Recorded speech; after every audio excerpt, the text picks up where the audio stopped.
on today, I'll be watching why Pokemon's newest type is a total failure by Mr. VGC Wolfie. Hi, I'm Maple. I like Pokemon. I only know of the Stellar type.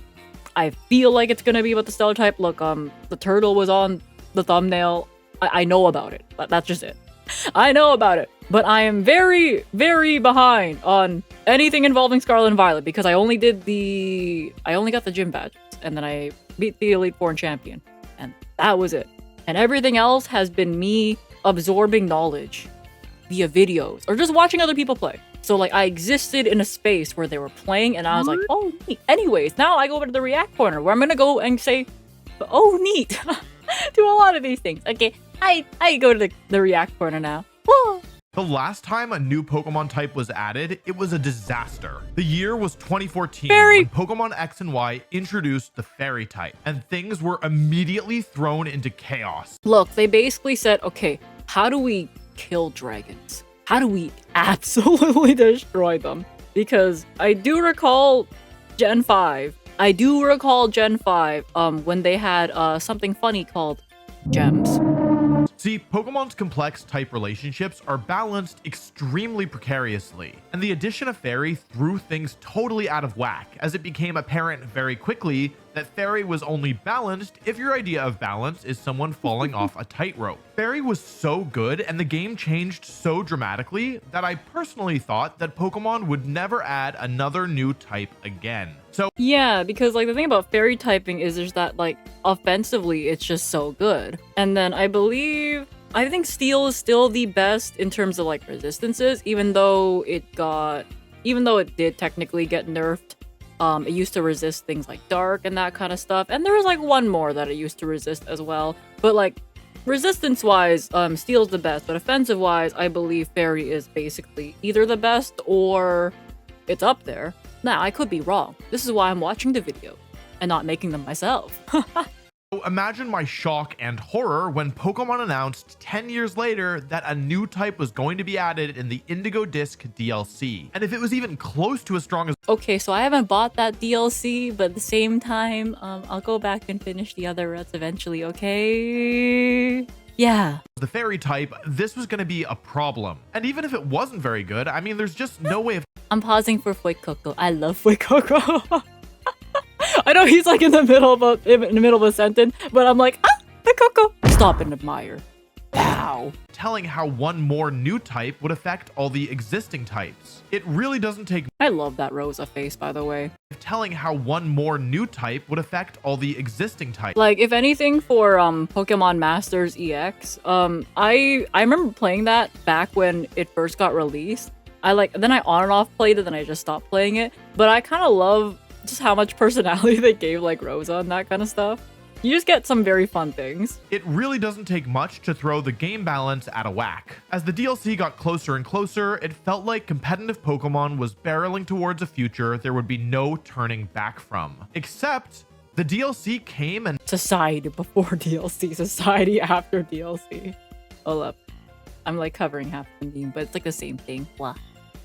And went, and basically nothing changed. Pokemon's newest type, the Stellar type, was a complete dud. The Fairy type shifted the trajectory of competitive Pokemon forever, but the Stellar type, well, it didn't really do anything. But why? What happened to the Stellar type? Well, the first thing we need to understand is that despite being marketed as the 19th Pokemon type, the Stellar type behaves differently than a regular Pokemon type. First, there aren't Stellar type Pokemon. In fact, the only way to have a Pokemon be Stellar type is via terastallization. Even the mascot Pokemon for the Stellar type, Terapagos, is actually a normal type Pokemon until it terastallizes.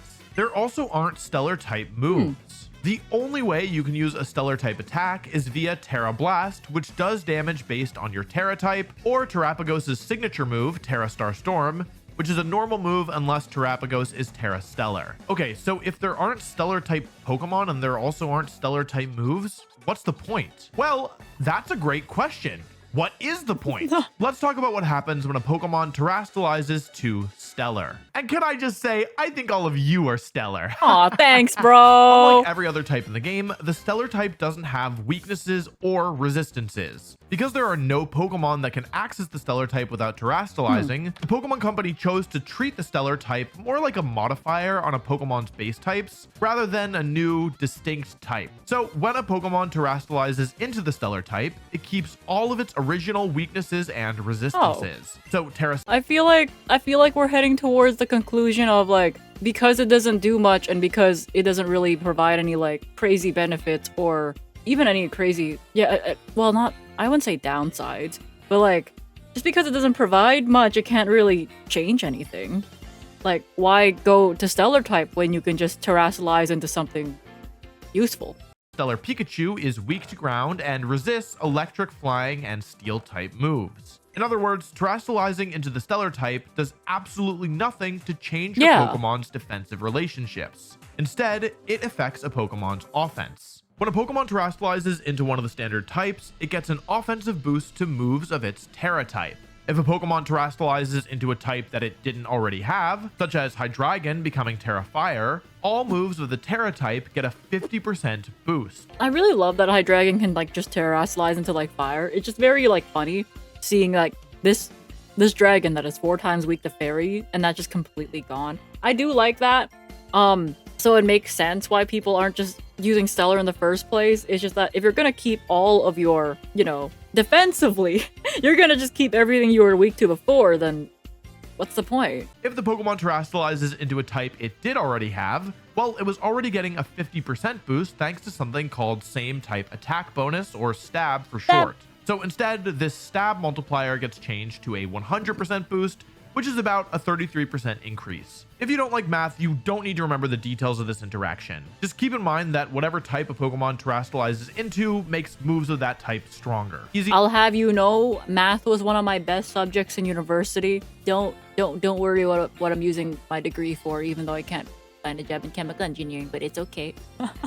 It's okay. Enough. But like I said, there are no Stellar type moves. So how does the Stellar type interact with the Pokemon's offenses? The answer is, it's really confusing. Yay! The Stellar type boosts every single type of move a Pokemon uses, but the catch is, it only boosts them the first time they use a move of each type. You're gonna have to run that one by me again. Hold up, what? Only once? The catch is, it only boosts them the first time they use a move of each type. So if I have Terra... Yeah, I heard that correctly. I just didn't want to believe it. So, okay, so the second time I heard it, I was like, God damn, I have to believe it now. Stellar Pikachu, I get a boost on Thunderbolt and on Surf. But after I've hit something with Thunderbolt, I no longer have a boost on any electric moves, though I do still have one on Surf. This is in direct contrast to the standard Terra types, which provide a boost indefinitely to moves of your Terra type. I feel like I'm gonna say Terra type like a more billion times in this video, but you're gonna have to bear with me because I wrote the script and I don't know how to do this video without saying Terra type a million times. But if it's annoying you, believe me, it's annoying me too. Let's just forget about it. Forget I said Terra type. Also, how much the Stellar type boosts moves is really weird. For moves matching one of the Pokemon's types, the multiplier is the same. 100% more total damage or a 33% increase over the initial 50% increase from Stab. There has got to be a clearer way of saying that. I am super sorry. If it's confusing, it's 100% on me, but I don't know how to convey that in more clearly. I really don't know. I'm super sorry. Let's just continue. The difference is that for moves of a type that the Pokemon didn't already have, such as Hydreigon's Flamethrower, the increase is a measly 20% compared to the 50% it would be. Well, I'm covering the numbers. With a dedicated Terra type. This is a massive catch. Not only are any moves not matching a type of your Pokemon noticeably weaker than they would be if you committed your Terra to them, but also all of your moves only get boosted 1 time per type. Yeah, so like I feel like for this one, for like the Stellar type, if you're only getting the boost once, it probably should have been a lot larger of a boost, because normally for when you Terra and you get like stab bonus and that kind of stuff, that stays consistent at least throughout the entire battle. But if you're only gonna get something that pays off once for the entire battle, I feel like it should be more impactful, but maybe they were too scared of making things that only occur once a bit too impactful. I'm looking at you, Dragon Gem Draco Meteor. Yeah, I think they were just terrified of having that situation again, so they may just they probably just made everything really underwhelming. I don't know the logic. I'm just like bullshitting for the Pokemon company at this point.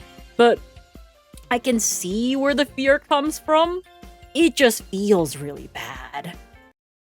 Of course, there are benefits as well.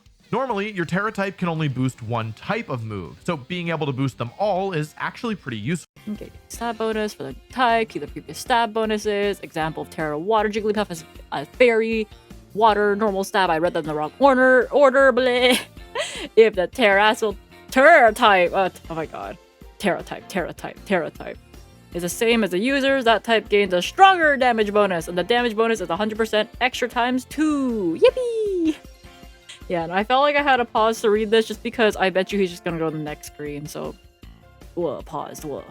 Also, I knew it! lied. I told you there were no stellar type moves, but there actually is one. Terra Blast. When you terastallize to the stellar type, you gain access to Terra Stellar Terra Blast, which is the only way currently to use a stellar type move, because Terapagos is not legal yet. So which types resist Terra Stellar Terra? Okay, but probably now, since this video I think it's like 2 years? 2 years! Oh, Kirby means to touch grass too. That's always in the recommendation of like all my reacts. Blast, and which types are weak to it? The answer to both questions is none. Stellar type moves have no resistances and no weaknesses, completely unlike every other type in the game. While not hitting any Pokemon for super effective damage might sound like a pretty big deal, not being able to resist this move with any Pokemon more than makes up for it. And I lied again. The stellar type can hit some Pokemon for super effective damage.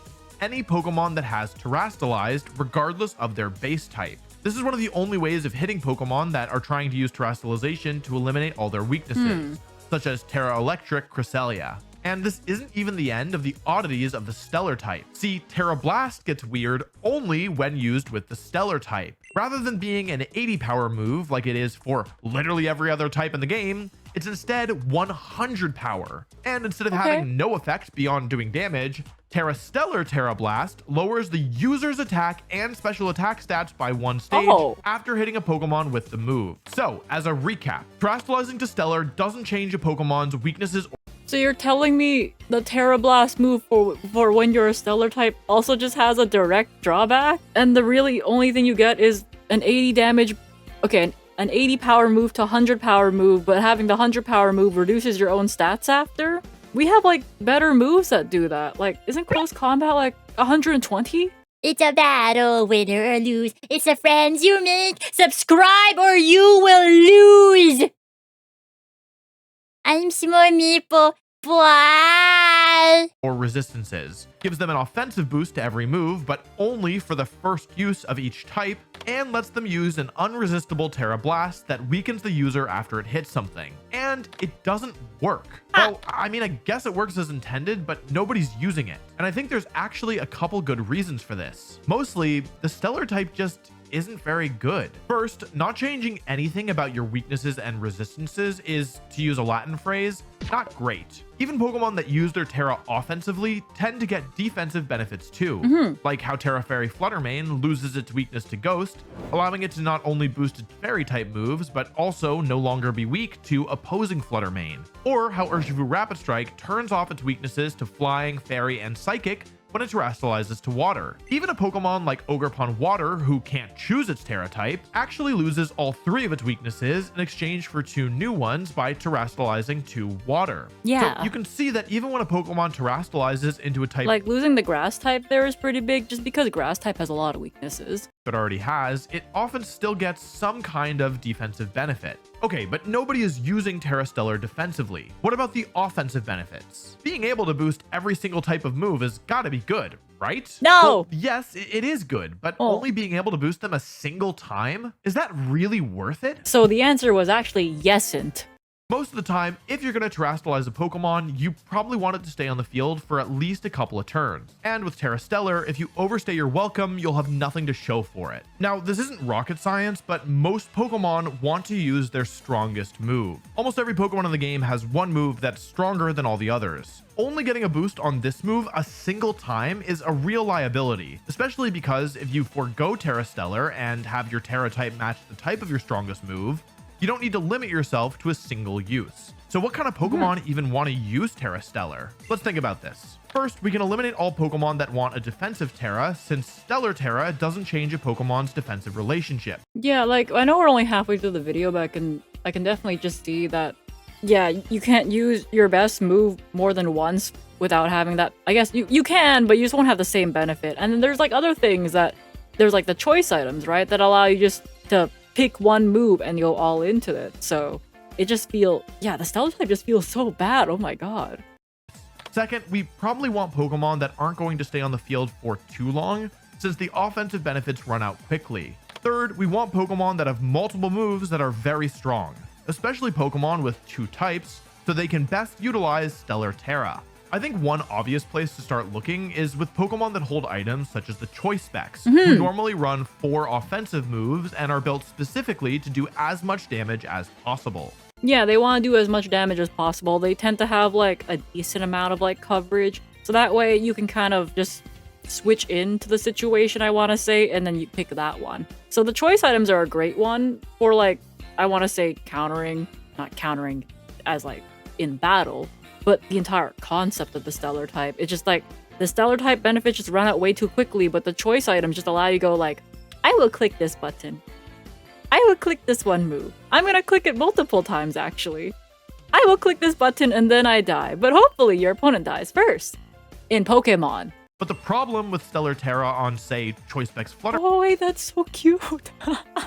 Main is that while you do have the ability to boost any of your moves, the Choice Specs prevents you from changing which move you're using without switching out, meaning most of the time you're only going to be getting a boost a single time.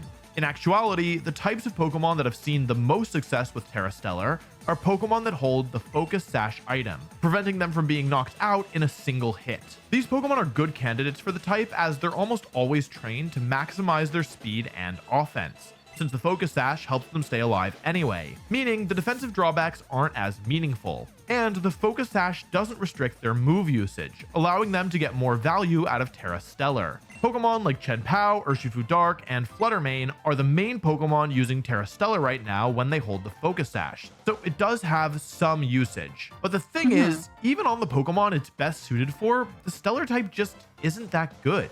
So like, I know the Terra Blast reduces stats and that kind of stuff, so I guess technically a Pokemon with like, what's that ability? It's the one that says, haha, you thought my stats were reduced? No, they go up. Contrary. Okay, I remember Contrary because I believe right now, as I'm watching this video, I think Staraptor Mega with Contrary just got released in like Pokemon Champions or something like that. So yeah, Contrary, that's it. Chien-Pao typically runs 3 different types of moves: Ice, Fighting, and Dark. And it doesn't really need the defensive benefits of a Terra type, as it's going to be knocked out in 2 moves most of the time. And on Chien-Pao, it's nice to be able to boost all of your moves, doing more damage than normal. Plus, Chien-Pao doesn't typically last long enough to really mind Terra Stellar's one-time boost per type. But the thing is, the Terra type Chien-Pao usually runs is Ghost. Terra Ghost is amazing on Chien-Pao because it can use it to get around Fake Out, which breaks its Focus Sash and forces it to flinch, as well as all fighting type moves, which bring it down to its Focus Sash, and the powerful priority attack Extreme Speed. I think of Ghost less as a defensive type and more as a type that gives you some utility. There's just so much value you get out of becoming immune to 2 different types. I love seeing mind games when people, oh my god, when people use Fake Out, I guess in Pokemon Champions, and then it's like, no, that was Hisui and Zoroark. I love the mind games that come from like just accidentally using the Fake Out on the wrong mom because you saw that they had the Zoroark on their party and you're like, okay, did they bring it this time? Can I fake it out? Is it actually the right mon? And then it's like, didn't work. Sorry, bro. That even with Chien-Pao being a prime candidate for Terra Stellar, most players still prefer to use Ghost. What about Urshifu Dark? It's another Focus Sash user, and it has 2 incredibly powerful attacks in Wicked Blow and Close Combat that both benefit a lot from Terra Stellar. Is Terra Stellar the best on Focus Sash Urshifu Dark? Well, I don't think so. In this case, you'd rather use Terra Dark. See, Urshifu also gets the Dark type priority move, Sucker Punch, and you can use this move to get some parting damage down on an opponent before Urshifu gets knocked out. With Terra Dark, you boost not only the powerful Wicked Blow, but also Sucker Punch. And since Urshifu can attack through Protect, If you can preserve it well and get 2 or 3 strong attacks off, you'll often find yourself doing more damage than your opponents can handle. But if you use Terra Stellar, you'll only get the boost on a single wicked blow and maybe a close combat if you're lucky. And you'll probably miss out on bonus damage on Sucker Punch more often than not. Dark is a strictly better Terra type in any game where you don't click close combat, and is the option for a one-time boost on the move that Urshifu tends to click the least often really worth giving up so much damage on your Dark type moves? It's a similar story for Focus Sash Fluttermane, who often runs Moonblast, Shadow Ball, and Dazzling Gleam as its attacks of choice. Just like Urshifu, Fluttermane appreciates boosting its 2 strongest moves. But then ending up with a Dazzling Gleam that does basically nothing? It seems like you're leaving a lot on the table just for a boost to a move you might not even use. Not to mention that since all these Pokemon are holding the Focus Sash item, they're not using a different item to boost their damage. So really, they need all the help they can get if they're going to go through the trouble of terastallizing. So with even the best users of Terra Stellar being, not that good, we're left with 2 questions. Will the Stellar type ever be worth using in the future? And what would they need to change to fix the Stellar type? Alright, so this video was made 2 years ago. If I scroll through Wolfie vids and then I find a video saying like, they fixed the Stellar type good, what? I guess I can watch that one too. Let's start with the second one. First, I don't think the Stellar type needs to be fixed. Obviously, it's not very good, but I think it's... Okay, never mind. I guess he... Fixed what? No, I don't need fixed. I don't think it even needs to be fixed. All right, that solves that. Actually healthier for the game that Stellar sucks. A type that is unresistible is inherently unhealthy because there's no defensive counterplay. A huge part of Pokemon battles is switching in a Pokemon with a good matchup to deal with a threat. And a type that has no weaknesses and no resistances is kind of playing a different game. That being said, if I did have to fix the type, there's a couple places I would start. All right, I got curious and I'm looking on my phone right now. I see the thumbnail. The new Pokemon type is secretly good 1 year ago. Ah, fuck, guys.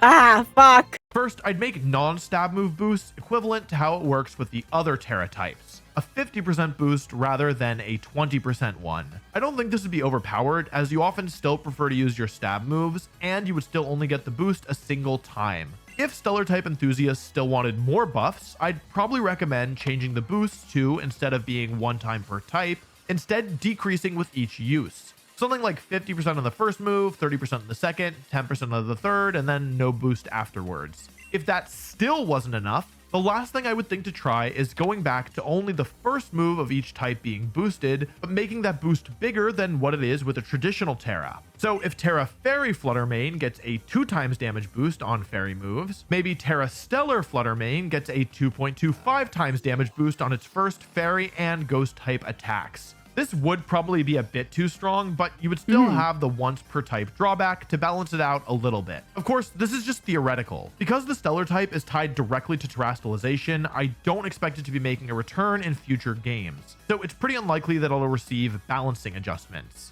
The bigger question in my mind has to do with the rest of Scarlet and Violet. Will the Stellar type ever be good? And my answer is no, kind of. I don't think that Terra Stellar will ever be anything more than a niche pick that works on a handful of Pokemon. We have knowledge from the future. And if the future was 1 year ago, it says this video was released. We have knowledge from the future. I think it'll be usable, and I think some players will find success with it, but on the whole, I just can't see it being mainstream. There's just so many downsides. The opportunity cost of using Stellar as your Terra type compared to a standard type is just too steep. But there is one exception. One way that I could see the Stellar type actually being good. We haven't talked yet about the legendary Pokemon that introduced the Stellar type to the game, Terapagos. Terapagos is a normal type Pokemon with 3 different forms. Its normal form can't be accessed in battle, and I think it's only here for marketing purposes. When Terapagos enters a battle, it transforms into its terrestrial form, and can only access its final stellar form by, well, terastallizing to the Stellar type. Terapagos' ability, type, and stats change dramatically depending on which form it's in. In its terrestrial form, it has decent stats and an ability that makes all moves do not very effective damage while it's at full HP. In its stellar form, however, it becomes way tankier and gets stronger. Plus, its ability Just looking how like extravagant the stellar form is. Holy shit. That's a turtle on a turtle. I don't know. Is the giant ball at the bottom also a turtle? Changes to Terraform 0, an ability eerily similar to Mega Rayquaza's Delta Stream, in that it wipes out the effects of all weather on the field and also removes terrain, something not possible via an ability before. Lastly, Terapagos becomes a pure stellar type Pokemon when in its stellar form, meaning it has no weaknesses and no resistances as the only stellar type Pokemon in the game. The other major change to Terapagos between its forms is its signature move, Terra Star Storm. This is a very powerful normal type move with no penalty or risk for using it, and it becomes even stronger when Terapagos is stellar type, becoming the only sole stellar type move and changing to hit both opponents. So, just to be clear, this is an unresistible move that hits both opponents that deals super effective damage to anything that's terastallized with no drawback, coming off a super tanky Pokemon with respectable offenses and no 700 VST. Holy shit. weaknesses. In theory, it sounds extremely powerful. But when Yeah, the in Indigo theory. Disc released, players began testing Terapagos, and from what I heard, it was pretty underwhelming. The thing is, Terapagos is a restricted Pokemon, meaning you can only use it when other powerful Pokemon, such as Calyrex, Station, Koraidon, and Miraidon, are legal. Not only is Terapagos slower than all those Pokemon, it's also not as strong. Each of these Pokemon gets an incredibly powerful burst move that they can couple with their monstrous attacking stats, quickly eliminating threatening Pokemon, whereas Terapagos really excels at spreading damage over several turns. Also, in order for Terapagos to be threatening, it needs to terastallize, as you're giving up so much bulk and damage otherwise. This makes it much more inflexible than other restricted Pokemon who have the option of terastallizing, but can also be used well without it. So does this mean Terapagos is bad? I don't know, but my gut is that it can be good. I think it's probably a Pokemon that requires a really specific team built around it, and unlike many other restricted And then we have the new video. legendary Pokemon, you'll probably need to give it a lot of help if you want it to move before your opponent. That being said, I have a feeling that if players invest the time and energy to build a team that can support Terapagos, they'll be rewarded. Well, that's like a Wolfie thing, you know? If players will invest the time and energy into finding ways for this Pokemon that's supposed to be just silly and forgotten to be good, then it will work. And I feel like that just describes him. I don't think Terapagos will ever be like the main legendary Pokemon people are using, but I could absolutely see it winning tournaments when used by the right player. So with all that being said, did the stellar type actually fail? Honestly, maybe. Of all the new mechanics Pokemon has added over the years, I think it'll go down as one of the weakest. But is that a bad thing? I don't think so. Stellar is a really cool concept, and I'm personally happy that we got to experience the Pokemon Company experimenting with it in a way that doesn't completely break the game. The real irony is that the Indigo Disc did completely shake up competitive play. Not because of the introduction of the Stellar type, but because they added Incineroar. It's always Incineroar. All right. Anyways, that was fun. Guys, look, it's the Kirby music to touch grass to, always there. And this time DJ Pikachu too. What? Anyways, I guess we'll have to watch that new video where it says, I'm looking at it right now, the new Pokemon type is secretly good. But yeah. That was fun. Anyways, I'm gonna go now. I hope you guys enjoyed watching that with me. Subscribe or some shit, bleh. Bye!